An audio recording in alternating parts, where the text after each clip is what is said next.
She left me when I got cancer, took everything. But she never expected I'd fight back. I didn't sign up for this. Just 5 words. A short, cold text. Below a screenshot of an empty bank account. And in that moment, everything I'd ever trusted, love, marriage, connection, collapsed like a house of cards being pulled from its foundation. My name is Ethan Cole, 32 years old. Lead mechanic at Miller's Auto Shop outside Boise. That morning, I sat in the cancer doctor's office, trying to wrap my mind around words nobody ever wants to hear in their life. Lymphoma, stage 2, treatable, but it's going to be a long road. 4 hours later, I called my wife, Samantha, from the hospital parking lot. My hand was still shaking. I just said, "I need you to come home. We need to talk." She replied flatly, "I'm busy, picking up some things. I'll see you later." I didn't push. I didn't have the strength to anymore. I drove home. The Idaho afternoon was overcast. I remember walking into the bedroom, feeling the breeze from the window, odd, because Samantha always kept it shut. Half the closet was empty. The suitcase was gone. The wedding photo on the nightstand, the one I used to look at every morning as a reminder that we used to be one, was also gone. And then, the message came. I read it 3 times. I didn't sign up for this. Beneath it was a screenshot of our joint account, once holding over $38 in savings, now showing a balance of 0. I didn't cry. I didn't break anything. I didn't yell. I just texted 2 words. Take care. Then, I opened a can of beer, stepped out onto the back porch, and sat down on the wooden chair I'd built by hand 3 years ago. The sun was setting. The last orange light of the day filtered through the wooden fence. I stared into the distance. No more words to say. Cancer, I could fight that. But being abandoned when I needed her the most, that's the kind of pain no words could ever describe. I used to think Samantha was the most certain thing in my life. Now I know. When sickness knocks on your door, real love will stay by your side. The ones who only love you when you're healthy will disappear as if they were never there. Before that message, before the hospital, chemotherapy, the empty bank account, before all of it, there was Samantha, and there was us. We met in the fall of 2015. I still remember it was a light drizzle that day, the kind of rain that messes up your hair but doesn't quite make you pull out an umbrella. I was fixing a car's lighting system for a friend, right in front of a small bookstore downtown. Samantha stepped out, arms full of books, all bigger than her, and just like some old movie script, one fell right at my feet. I bent down to pick it up. She looked at me. That smile. It wasn't love at first sight, but it was the kind of smile that made me want to see her again. And then there was a second time. And then a third. Samantha used to be a legal assistant, smart, sharp. She loved reading Virginia Woolf and writing with a blue fountain pen. She kept a journal, made notes in her books, murmured movie lines while cooking. We were different. I smelled like motor oil, used to wrenches and the sound of engines revving. She came from a world of bright office spaces, beige dresses, and perfectly proportioned morning coffee. But somehow, we meshed perfectly, like in a past life. I was the right hand, and she was the left, only touching when it was the right moment. We moved in together after just 6 months of dating. The following year, we got married. Our first house was an old single-story, peeling walls, leaking pipes, floors that creaked with every step. I fixed each one. New walls, new wood, new pipes. Samantha picked the curtains, chose the paint colors, took before and after photos to post on Instagram, naming the album Our Little Miracle. Every night, I came home to soft jazz playing, warm yellow kitchen lights, and the smell of some Italian dish simmering on the stove. There were nights when I looked at her, in the steamy kitchen, sleeves rolled up, hair neatly tied behind her head, and thought, if I could hold on to just one moment in this life, maybe it would be this one. We used to talk about kids, about trips to Italy, about how one day, I would open my own garage and she would go back to school to officially become a lawyer. I wasn't rich, no fame, but I placed my whole future in her 2 hands, as if in a place I believed would never break. And then, the first cracks started from the smallest things. One evening, Samantha asked, "Don't you think we should do something bigger? Like opening a shop? Like growing a little? I was fixing the kitchen cabinet hinge at the time. I just laughed. We're fine. Our home is stable. She didn't say anything, but I remember her look. For the first time, I saw it drift away from me. Looking back now, I don't blame her. I just regret. Because at that time, I thought love was enough. I didn't know that what's enough for me isn't always enough for someone else. We used to be us. We used to look in the same direction. Until one day, she turned away. Some distances don't come from arguments. Not from anger or betrayal. But from the little things. The things we no longer shared. We used to tell each other everything. From how our day went. To how the soup was a little too salty today. But then, little by little, our conversations started getting shorter. Then they started to fade. And eventually, disappeared. At first, I didn't pay much attention. I thought, everyone goes through phases of being busy, tired, withdrawn. But then I noticed, she stayed up later than I did. Used her phone more, laughing at the screen. A laugh that was no longer for me. She started meeting with old friends I'd never heard of before. Changed her hairstyle, changed her perfume, and when I asked gently, "Is this a new scent?" she just replied, "Just trying it out." Trying, such a light word, but it sent a chill down my spine. Then one evening in early spring, we had dinner in silence. She talked about a colleague who'd been promoted at the law firm. About how this person was building a vacation home by the lake. About how she once thought that if she hadn't gotten married so soon, she might have chosen to live in Chicago to build her career. I just nodded, continued eating. The chicken was a bit dry, but I didn't say anything. Because I knew, no matter what I said, I couldn't keep someone who was already planning to leave. I found a card in her wallet, a brochure for an apartment complex in Seattle. I didn't get angry. I didn't interrogate her. I just quietly called my uncle, the one who used to work as a will specialist, and began updating all the property papers. I started going through bank statements, separating car documents, setting up a separate account, though I still held on to a small glimmer of hope that this was just a passing wave. We still slept in the same bed, but it felt like I was lying next to someone who was slowly drifting further away. Inch by inch, night after night, that feeling, it was like holding on to an empty space. Pretending to be calm, I started coughing more, feeling more tired, thought it was just a cold. I went to the hospital, alone, X-rays, tests, biopsies. Then sitting in the cold leather chair in the diagnosis room, I listened as the doctor said, "Ethan, you have a lymph node tumor. Stage 2. It's treatable, but it will be a long road." I didn't cry. I just asked one question. "When do I start?" "Next week." I nodded, stood up, walked out to the parking lot. I called Samantha. "I need to talk. Please come home." She hesitated for a moment, then said, "I'm busy. Can we talk later?" That was it. One sentence. No question mark. No care. Nothing at all. I hung up. The evening shadows stretched across the car window. I saw my reflection. Someone I hadn't recognized. A man who had just learned he had cancer. And no one truly stood by him anymore. I got home late in the afternoon. The house was the same, white wooden fence. The left window a little jammed. But something wasn't right. The air inside was still, as if someone had just rushed out in a hurry. I walked into the bedroom. Half the closet was empty. The brown suitcase, the one she only used for long trips, was gone. The pillow on the left side of the bed was neatly folded, as if no one had ever slept there. I touched the wedding photo frame on the nightstand, but all that was left was a layer of dust. The frame was gone. The bathroom no longer had the shampoo she always used. On the sink, only my toothbrush remained. She was gone. No words. No note. And then, my phone buzzed. A message appeared. Just 5 words. I didn't sign up for this.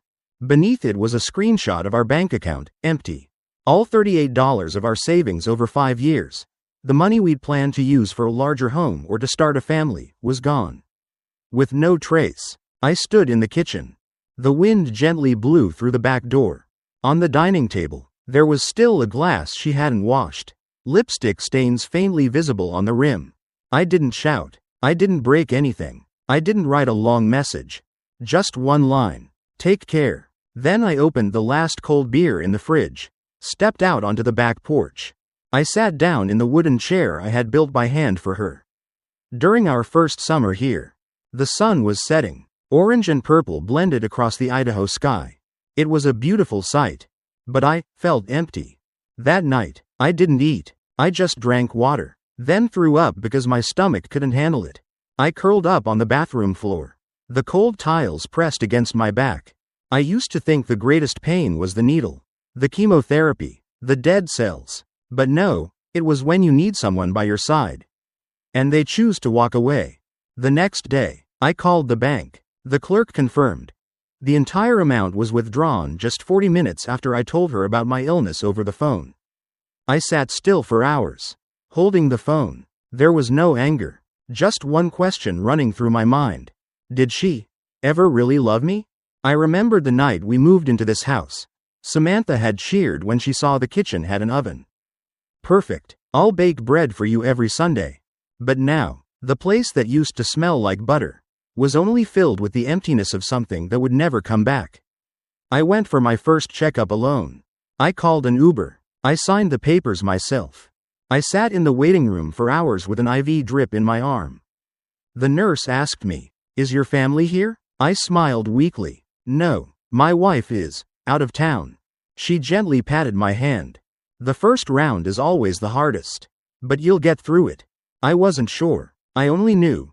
Every time the medicine dripped in, my heart grew a little colder. Not because of the chemicals, but because there was no one waiting for me at home. That evening, I opened my phone and called the only person I still trusted, my sister, Emily. When I finished telling her everything, there was a 5-second silence on the other end.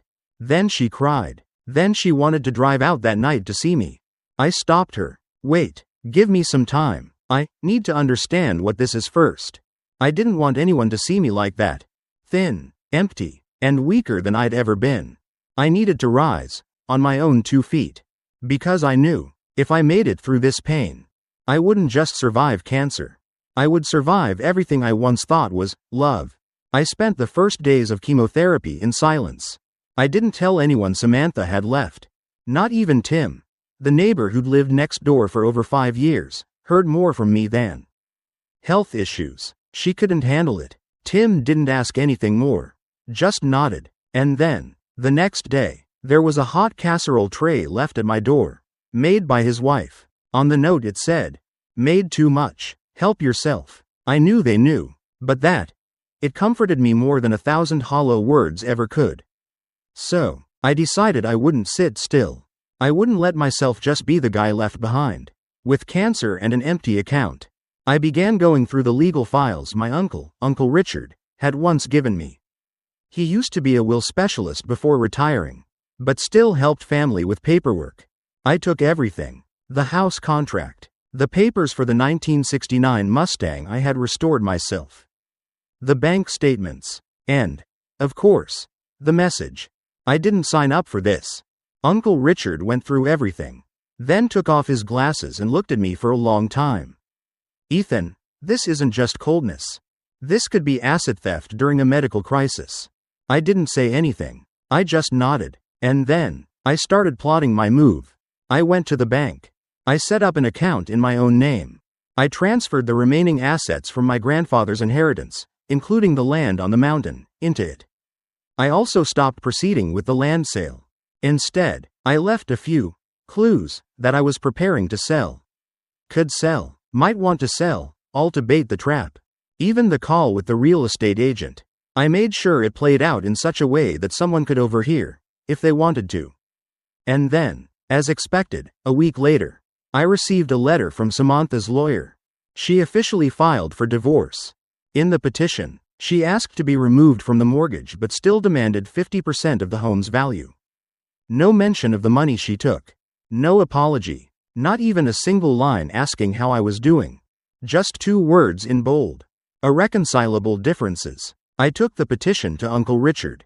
He wasn't angry. He wasn't surprised. He just said, "Good, now we have grounds to move forward." And then, Uncle started showing me how to gather evidence.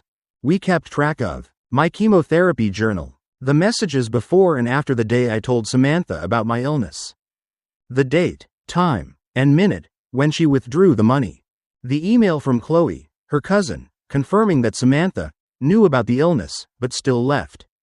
It was all clear. No one could deny it. One afternoon, I received a message from an unknown number. "Ethan, it's me, Samantha. We need to talk. I have a ride to the house."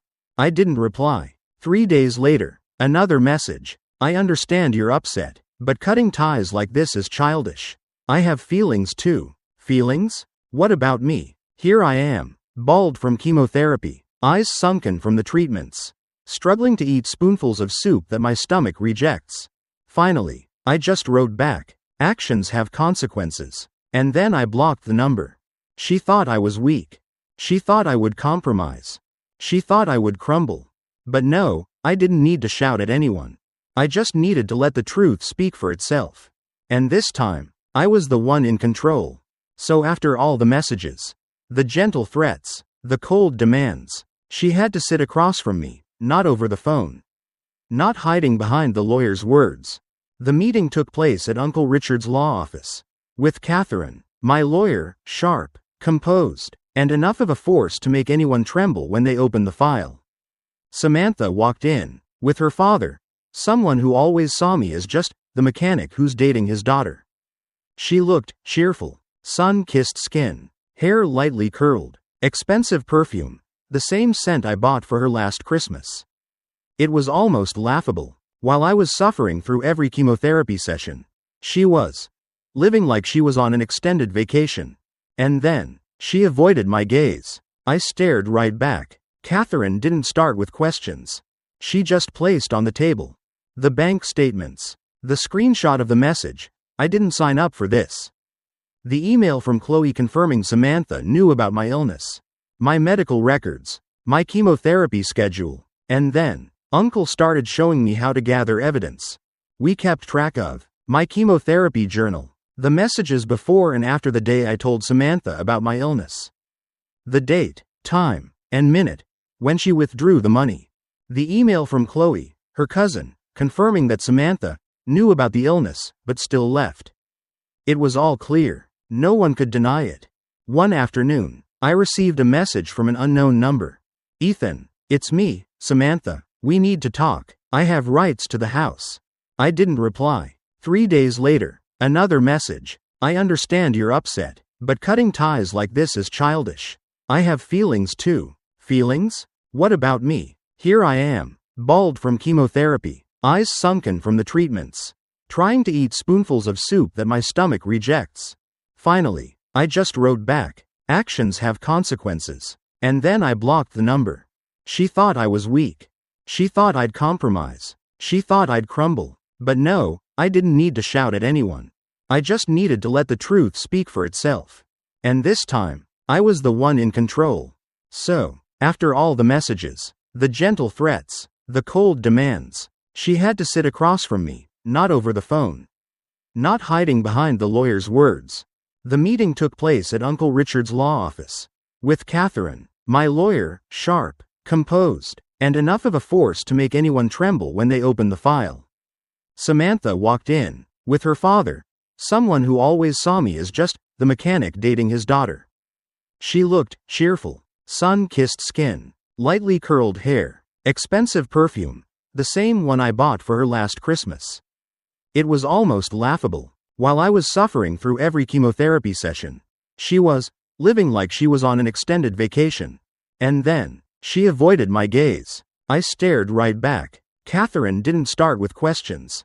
She just placed on the table the bank statements, the screenshot of the message, "I didn't sign up for this."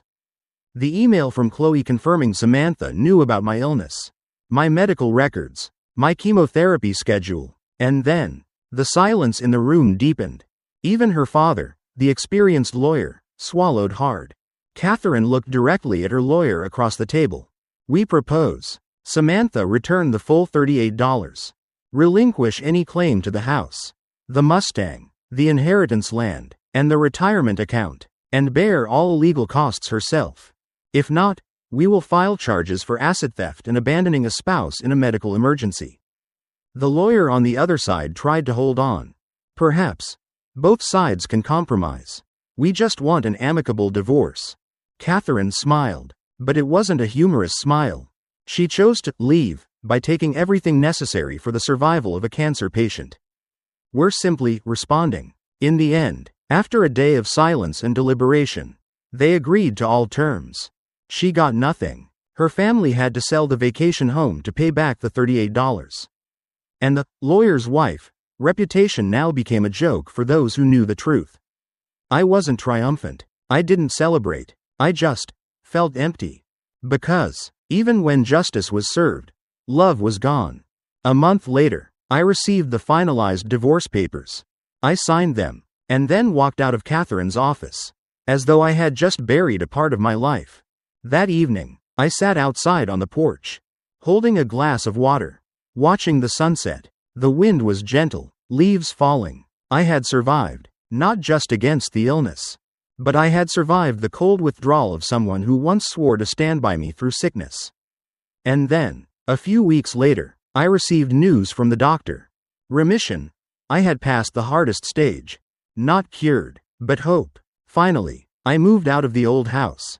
With the money from the land sale, I bought a small cabin in Montana, where there are pine forests, white snow, and my own garage for the Mustang I decided to keep, not sell.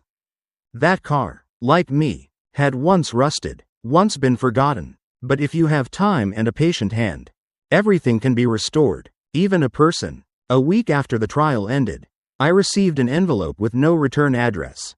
It was in the mailbox of my new home, wedged between discount flyers and utility bills. The envelope was light brown, with a crease on the left corner, as though someone had gripped it tightly and then let go. I almost threw it away. But then my eyes stopped at the familiar, slanted handwriting. Ethan, if you ever read this. It was her handwriting. I took it inside, placed it on the wooden table. I stared at it all afternoon. And by evening, when the porch lights had gone out, I picked it up and opened it. Inside was a handwritten letter, not long, not short. The ink was slightly smudged in a few places, as if it had been wet with tears. Ethan, I don't expect you to forgive me. I'm not writing to justify myself. It's just, there are things that a woman can't say in her weakest moment, and I chose silence. I was scared, not just because you were sick, but because I knew I wasn't strong enough to see the one I loved break. I chose the worst way. I ran away. I know I was wrong. I did something cruel to someone who was always kind to me. And then, when everything fell apart, I continued to make mistakes. I held on to things that no longer belonged to me. Not out of greed, but because, if I had nothing left, I would have to admit I was the one who abandoned you. I know now, you're living a life without me. I'm glad for that, but if one day, you look back, if you remember the first years, I just hope you won't erase everything. Because there's one thing, Ethan, at some point, one version of me, loved you to the very end. Sam. I finished reading the letter and folded it. I didn't cry. I just sighed deeply. Then I opened the wooden drawer, the one where I kept things that once mattered, medical reports. A photo of my mom. A birthday letter from my sister. I placed that letter inside. Didn't burn it, didn't tear it up, because, even the people who hurt us the most, were once the ones who made us smile the most. And that's the truth. 6 months after everything had settled, I went to the clinic for my routine checkup.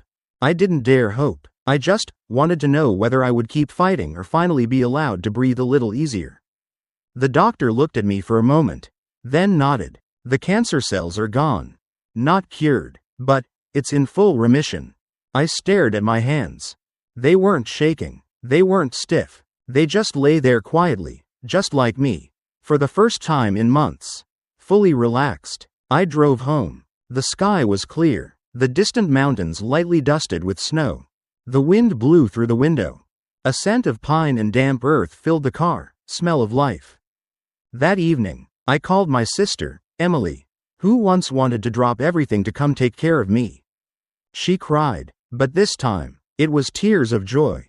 I called my best friend, Joel, the owner of a garage in Missoula, who had told me multiple times. We've got a spot for you.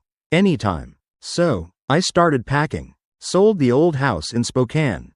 Bought a small cabin in the woods, near Joel's garage, where there was enough room for the Mustang and a long enough porch for the wooden chair I'd made by hand. I started laying down the bricks for a new life. Not much different, but it was my choice.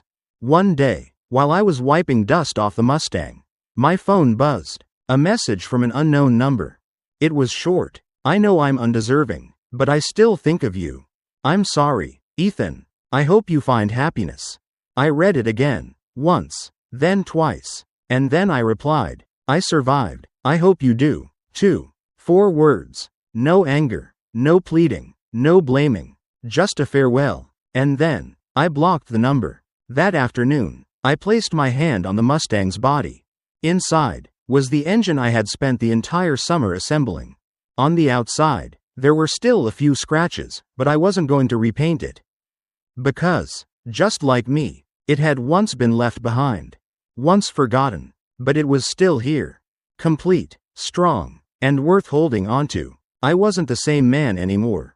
I was Ethan now. I had been betrayed. I had come close to death.